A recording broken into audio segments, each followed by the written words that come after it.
I feel like there should be a rule in America. They should say, you can hate immigrants all you want, but if you do, you don't get to eat their food. Yeah? That's a fair exchange for me. You hate immigrants, no immigrant food. And when I say no immigrant food, I mean no immigrant food, nothing. No Mexican food, no Caribbean food, no Dominican food, no Asian food, nothing. Only potatoes. And I'm not even saying like flavored potatoes, I'm just saying plain potatoes. No spice. Because no immigrants, no spice. Don't ever forget that. Both figuratively and literally, no spice. And I know some people would take that. I know there's some people right now who'd be like, well, you know what, Trevor, take your immigrants, take your spice, and get the hell out of here. You say that now. Because you've never lived a life without spice. But don't ever forget, a life without spice was so hard, that it made white people sail around the world to find it. And like,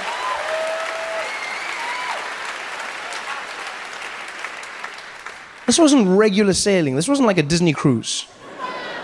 These people sailed at a time when they believed if you went that way, you would fall off the edge of the earth and die. And still, some man out there was eating some white lady's cooking and he was like, I can't do this shit anymore. I'm sailing that way. But what if you die? At least it's exciting. No immigrants, no spice. Hey guys, thanks for watching. Make sure to subscribe to my channel so you can win cool prizes. And by prizes, I mean surprise. There's no prizes. It's a free YouTube video, you greedy. Just click the video, man. Why you want free things on free things? Sorry, I know this is weird. This is my tea. I know it looks like a magic lamp, but it's not. It's my tea. I have to drink this as much as possible. It's true. This is sort of like my medicine. I have to drink it. Why? Because I lost my voice. But it wasn't like weekend lose your voice. It wasn't like, oh, what a great party, I lost the voice. No. Voice totally gone. What happened was, I was doing shows in New York, right?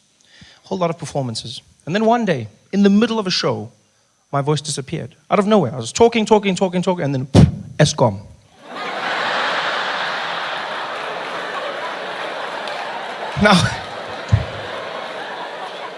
Now, at first I thought, okay, it's just a small thing. It's a small thing. It'll go away. But it didn't. It got worse every day. Every day, my voice got worse and worse. Finally, I ended in New York. I was coming back to South Africa through London. So while I was in London, I met a doctor there. Horrible doctor. Because his advice was, maybe you should just keep quiet, Trevor. Yeah?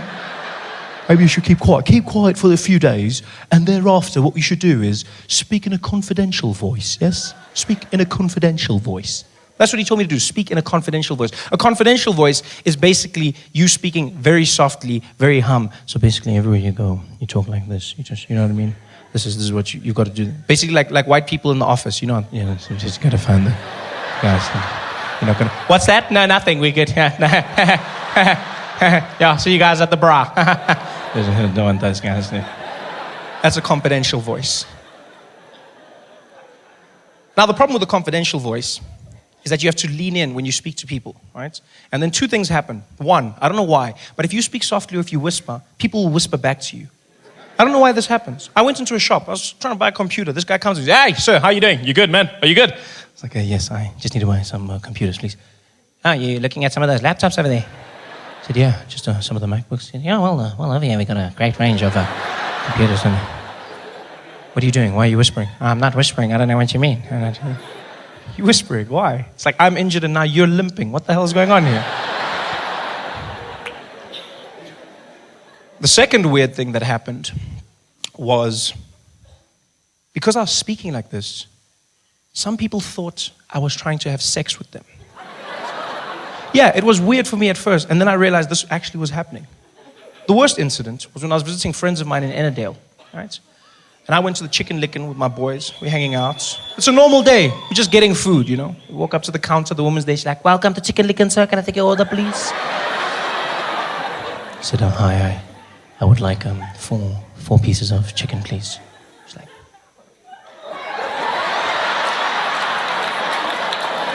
you want some chicken?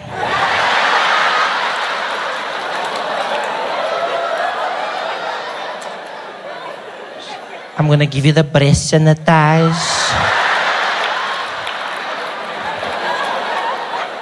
Now she's chasing me down the street. You know how scared I was, running away, holding my chicken, screaming for help in a confidential voice. Help me, help me, help me.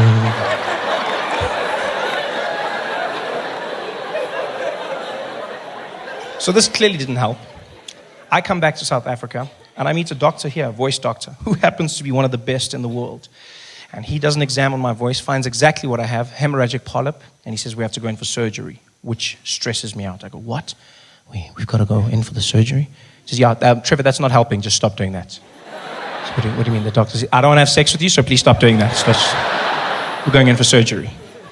Surgery. You know, surgery? How scared I was now? Surgery. Was stress. The worst thing about the surgery was the process around the surgery. I wasn't allowed to speak for the week before the surgery. And then after surgery, completely silent for 1 month. Right? Yeah, 1 month. No speaking, no whispering, no humming, no coughing or even sneezing. Nothing. You make no sound, otherwise you'll damage the voice after surgery. Yeah. Which seems easy for the first few days, because you think it's fun. You're like, oh, I'll just keep quiet. I'll just be a mime.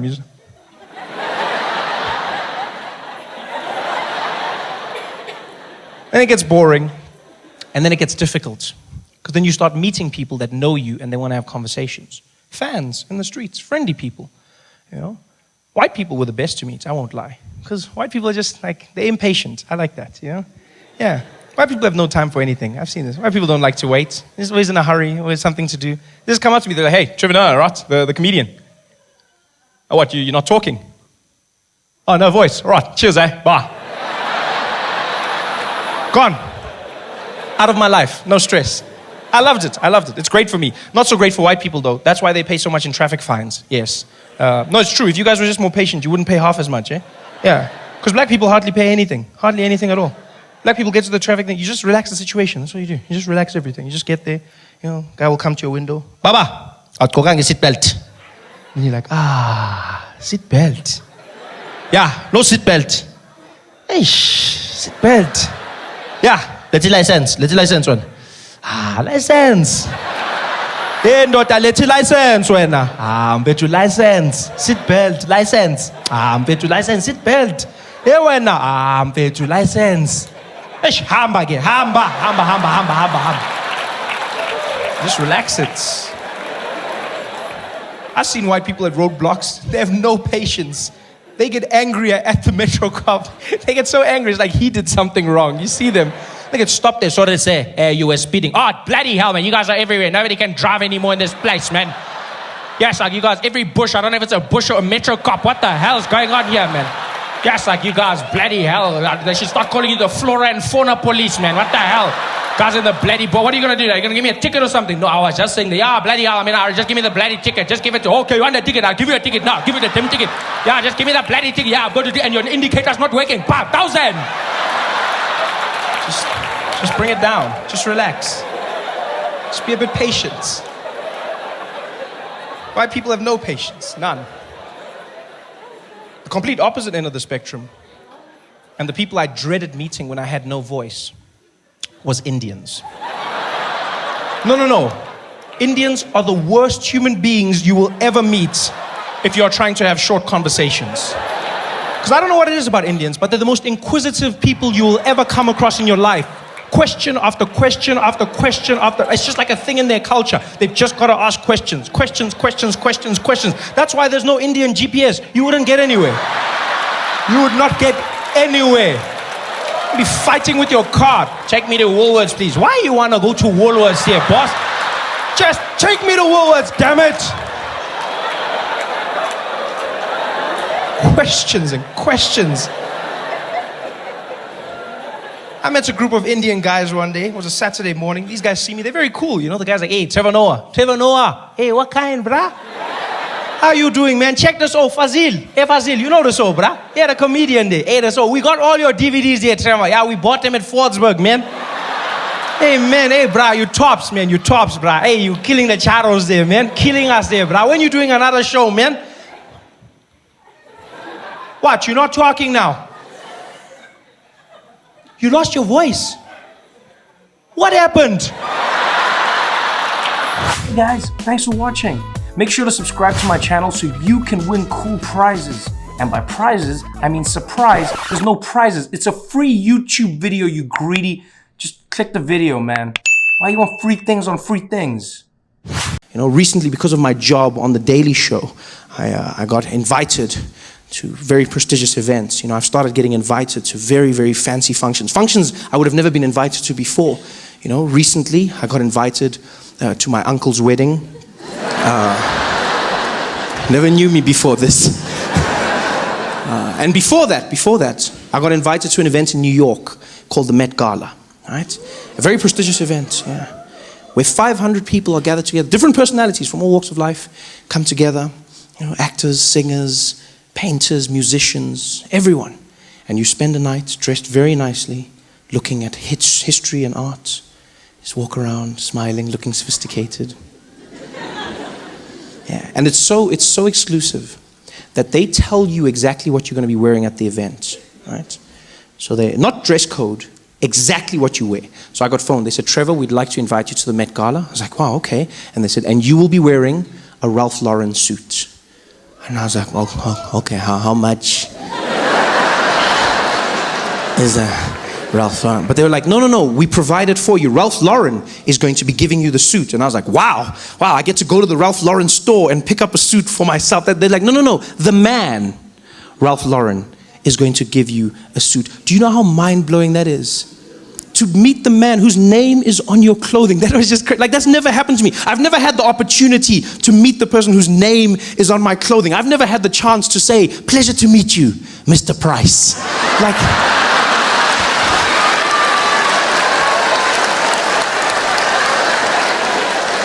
this is a new world for me. Here I am wearing his suit, invited to the Met Gala. And they tell you it's going to be a fun affair, you're going to have a great time. You get there, you eat with some people, you talk, you laugh, you walk the red carpet, which sounds like fun. You know, red carpets sound like fun. Walk down a carpet, people take pictures of you. Yeah, it's a lot more stress than it seems.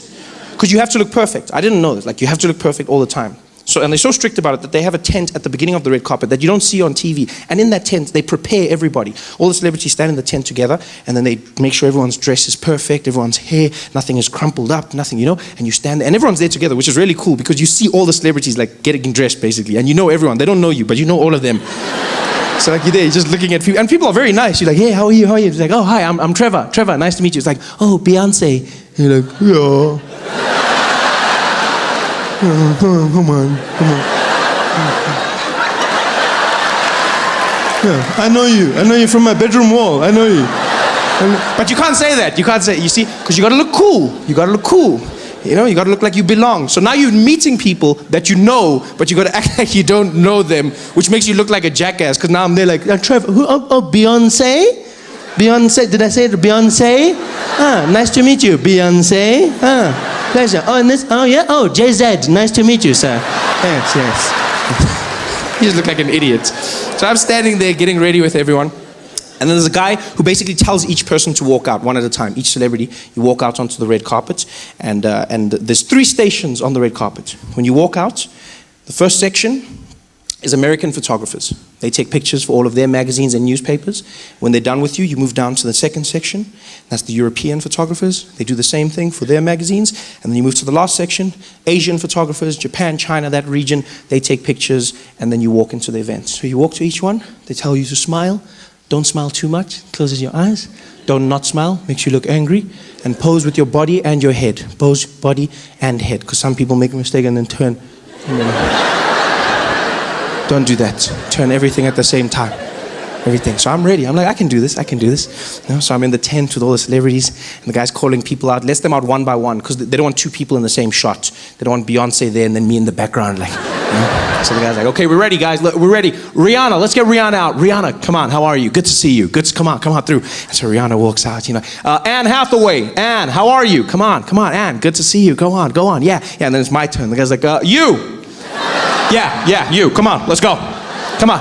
I'm like, me. He's like, you ready? I was like, I'm ready. He's like, okay, go on. And I stepped out, and immediately when I got out, I realized I wasn't ready. I was not ready at all. I was not ready. And I've never seen that many flashes in my entire life. You step out, and it seems like every camera in the world is flashing at the same time. All of them screaming. It's like, it's just bright. It looks like someone threw a teaspoon in a microwave. It's going crazy. It's like, and everyone's screaming your name. Trevor, over here. Trevor. Now you're trying to find them. You look like a madman with voices in your head. You're Trevor.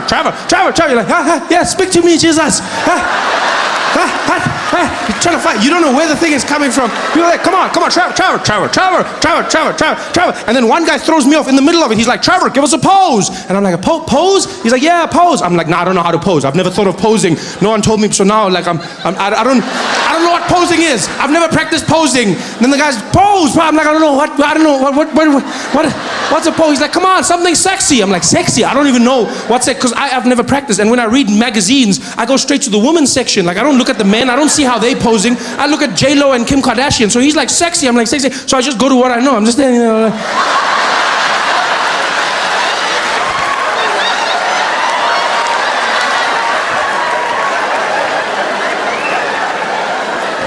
I was like, what the hell? Okay, stop that. Okay, that's good. Okay, go on. Good job. I was like, okay, that was stressful. So I moved down to the European section. You know, I'm getting there. I'm still stressed. The bright lights have got my eyes going. The next guys are there like, okay, Trevor, are you ready? I'm like, I'm ready. He's like, okay, all right, over here, Trevor. Some guys didn't know my name, though. I could hear that. Because one guy said Trevor, another guy said Trevor, then other guys were just like, Trevor. Yeah, but it's sort of like with a dog. Like, a dog doesn't really know its name. Like, if your dog's name's Spotty and you go, Spotty, it's like, huh? So I did the same thing. So, you know, they were like, Trevor. I'm sure there was one guy who hated me and he was like, never! And I was like, I didn't care. I was in the mix. I was posing. I was sexy. I was doing my thing. I was loving it. And the guy's like, okay, good job. Go on. And I walked down and I went to the Asian section. And I stood there and all the photographers were ready. And then they just looked at me. It was... I don't think you guys like... It was the weirdest, because it was like flashing, snapping, flashing, screaming, flashing, snapping, screaming, flashing, snapping, silence. I got there, and they just looked at me. And then they looked at each other, and they looked back at me. They looked at me the way you look at food that's just arrived at your table, but no one has ordered it. That's the way they looked at me. Like they were waiting for the menu, like for the waiter to come and be like, sorry, we didn't order. Did you order? Who ordered? No, we didn't order this. We ordered celebrities. We don't know what that is. No, we don't know. We didn't order. That's how they're looking at. Now I'm standing there. I'm already posing because I've been taught to do. Now I'm there doing nothing's getting them. Even these ones, nothing's working. They're just looking at me. And then, I don't know why, like I panicked because I was embarrassed. I'm not gonna lie, I was embarrassed. No one's taking a picture. No one told me what to do if they don't take a picture. So instead of just walking away, I started making the sounds with my mouth. Just a defense mechanism, I guess. So I panicked, and then in the silence, I was just like, Trevor.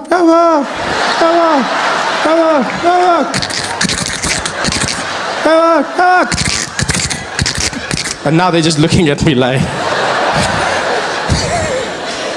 Trevor, good job. And I was like, Hey there, thanks for watching. Now, all I need you to do is click on that little circle on your screen. Yeah, that one. Oh, yeah, just like that. Hold on. Yeah, click. Nice. This is so amazing. So many of you here to see me, huh? I feel like Meghan Markle. This is dope. That was like the most amazing experience. I didn't know that the royal wedding was going to be this weekend. I didn't know it was going to be today. I planned my show long before them. I knew that I loved you before he knew. That's what I'm saying. I planned our big day long before they planned theirs. And then now everyone was like, oh, you're going to London? Are you going for the royal wedding? Are you here for the royal wedding? Are you here for the royal wedding? It's quite an event, I have to say. Like everything, everyone is watching everything about you. all the stories people would talk about, because you're watching it all over the world. They're like, yes, Meghan Markle, yes, she isn't the typical royal, yes. She isn't the typical royal. What we mean is, yes, typical royal. She comes from an unconventional family. Yes, very different family.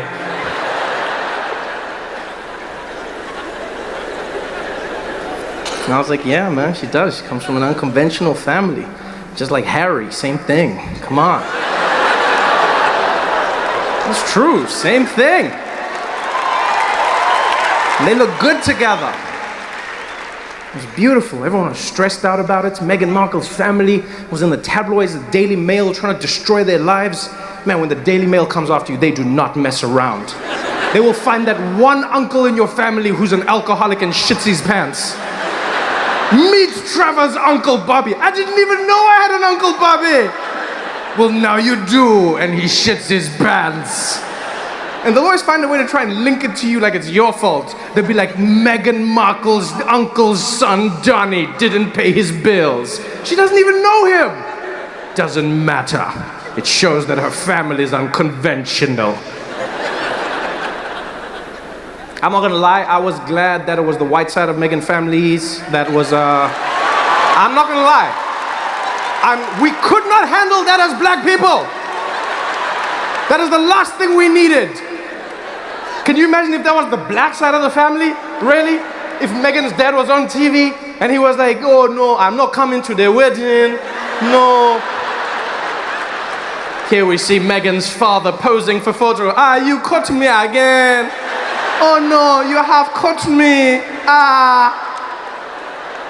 Black people would have never, because that's the hard thing about being a minority, whether you're black, whether you're whether you're Arabic, whatever it is. Like if you're a minority, if you have a certain skin tone, you know that every action you commit, like taints your whole, your family, taints your everything. White people are individuals. That's white people. That's like the best thing in the world. And that's what white privilege means to me. You're an individual. Let's look at Dave. He is excellent. He's a mass murderer. As Trevor, if I killed half of you tonight, they'd be like, ah, those mixed breeds. I take everyone down with me. So much stress. So I was glad. Like her mom was there, she was all, fly, looking beautiful as well. The wedding went off without a hitch. And my favorite thing was how the British media talked about how black the event was.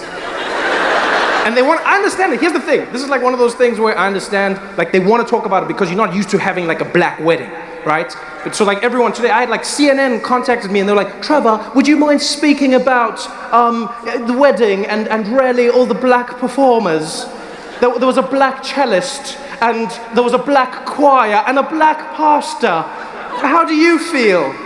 Black? I don't know how I'm supposed to feel. How do you respond to that question? How do you feel about, I don't know how I feel, it's a wedding. I don't know, what do you want me to say? That's a normal wedding. I wasn't watching that wedding being like, whoa, there's black. So much blackness, another one. It's a wedding, what do you want me to say? It's people.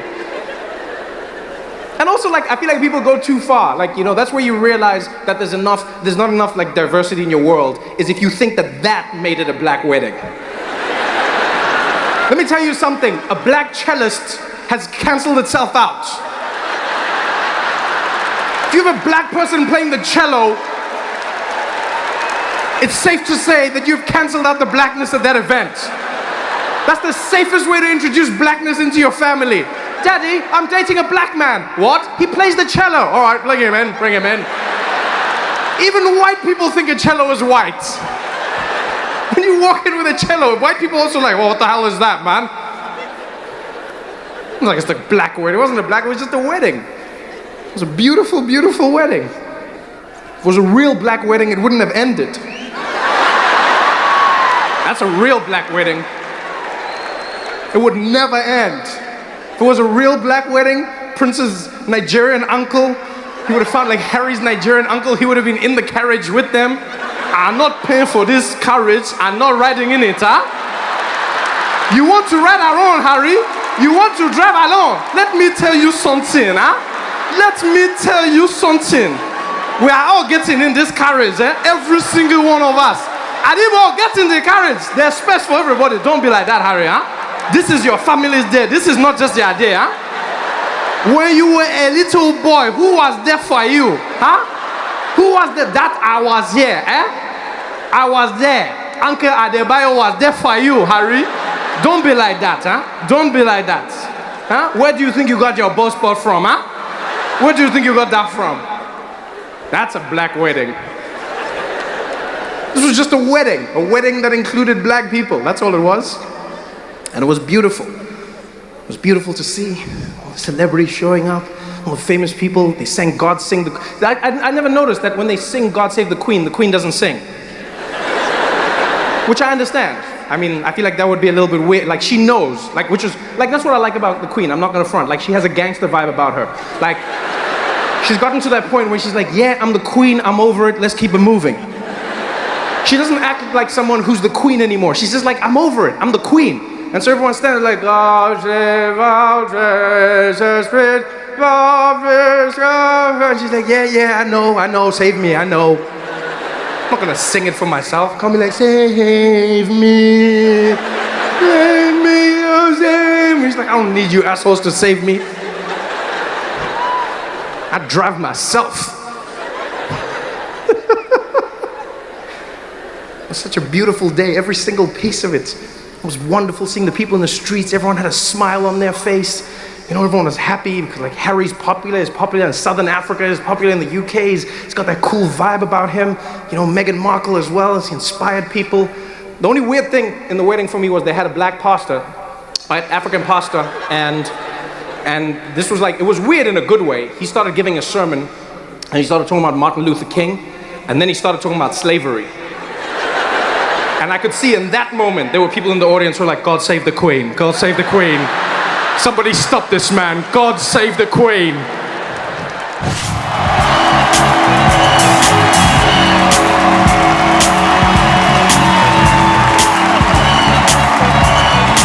Man, this is fun. I'm loving this. No sports. People just come to the show fresh. I like that. I hate it when people come after sports. I have to hope that your team has won. It's just too much pressure on me, you know? Last week, the Springboks lost. People came to the show. They were grumpy. This was like a row of Afrikaans guys the whole time just looking at me like... It's like I was the ref. They're just sitting there in their Springbok tops, all of them. I mean, it could have been the team. I don't really know. I don't... No, because I don't know what they look like. I only know a few guys. Could have been them. They're super angry. Afrikaans people get angry when the Springboks lose, eh? Bloody ref. The ref robbed us. Stupid ref. Bloody guy giving out yellow cards like it's bloody Christmas here, man. I'm like, what? Who gets yellow cards for Christmas? That's not the point. Shut up. You know what I mean. What a horrible Christmas that would be. Merry Christmas. Yellow card. 10 minutes. Go away. Go away. I'm not surprised when the guys get angry, you know? I'm not surprised when Afrikaans guys get angry because rugby itself is a very angry sport. It's just like, you know, I always get weirded out the way they tackle each other. They're crunching and they're busy punching and fighting. And, you know, it's weird for me when the ref stops the fights. That's the weirdest thing. Like, he'll stop it and go, hey, guys, come on. We don't need that violence in this sport. Come on. And they go, play the game. That's better. People walk off the field bleeding, bruised. One guy came back on with a bandage. Why would you come? Like, you're bleeding. Just sit. You bleed. Like, blood is your body's way of telling you to stop. That's what your body's saying. And you come back. What are you doing? Where's your mom? Just sit down and relax. No, I want to play rugby. You're not playing rugby. You're suffering rugby. That's what they should say. I suffer rugby every Saturday. Such a rough sport. And then you get these ministers that are like, we demand a quota system. We want more black players in the national rugby team. And black people are like, maybe you, Baba. Maybe you. Ngena. Me, I'm here. Quota system.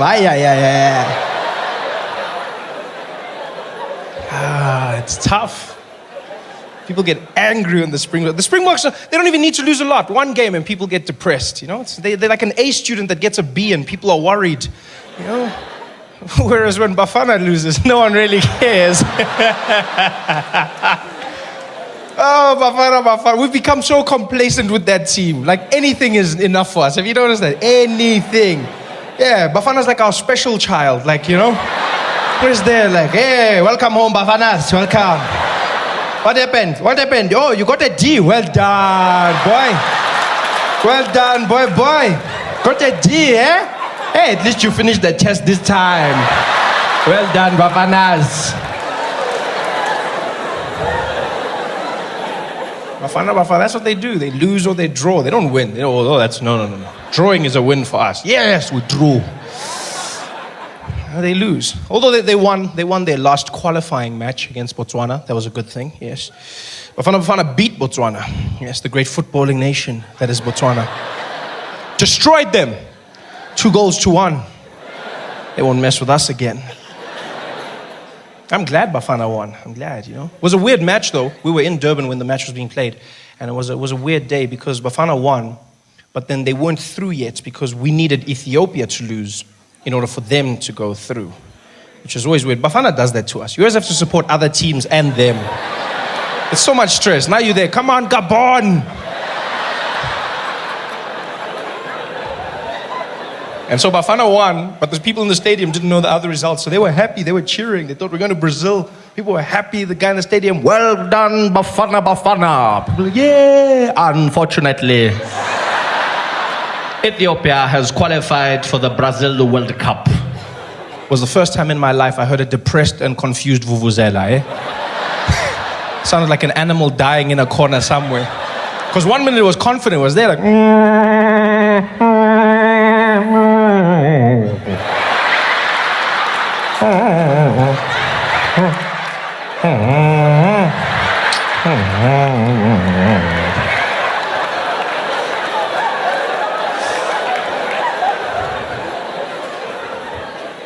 But it's good that they won, you know? They needed to win. The only reason I want Bafana to win is because whenever Bafana loses, xenophobia goes up in South Africa. Yeah, this is a trend I've noticed. I started seeing this. It even happens at the matches. Zambia played against Bafana, beat them, and then when the Zambian team was leaving the stadium, the Bafana fans started throwing stones at the Zambian bus. Yeah, throwing stones, thousands of fans. Could have hurt the people badly. I don't know why they weren't throwing at Bafana, because they didn't win. But they were throwing at the Zambians. Could have hurt them. Nobody was hurt though, luckily, yeah, because it was Bafana fans, so the stones were just like... Just couldn't hit the targets.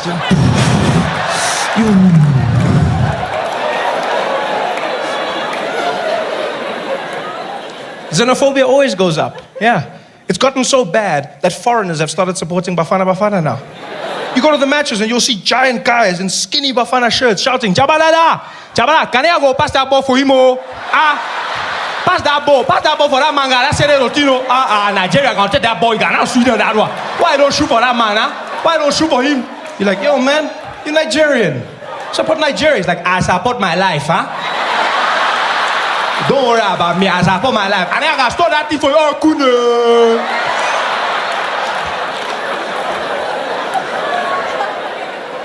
It's tough out there. But it's good times though, It was a good game to be at, the Bafana versus Botswana. A lot of people came out to the stadium to watch, you know. There were dignitaries, a lot of politicians. The ANC was out in full force. They were attending, you know. The DA didn't come. They don't do soccer. No, fine, thank you. Yeah. But the ANC was there. Jacob Zuma was in the balcony waving at everybody, you know, because elections are coming up, so you're going to see him everywhere now. Just there waving. Yeah, you're going to see him in the streets waving. You're going to see him at the rallies dancing. Yeah, he's going to be out shaking hands, kissing babies, mostly his babies, but still, vote for me. Because he knows he has to connect with the people. The ANC's having a tough time right now. This is one of the worst times in ANC history. Highest levels of corruption, lowest levels of service delivery. The ANC is just a shadow of its former self. Yeah. People in the ANC are disgusted by the ANC. They stand there like, ANC. Man. No, man, enough, man, no. Come on, ANC. They say this while looking in the mirror. Come on, ANC. Can do better.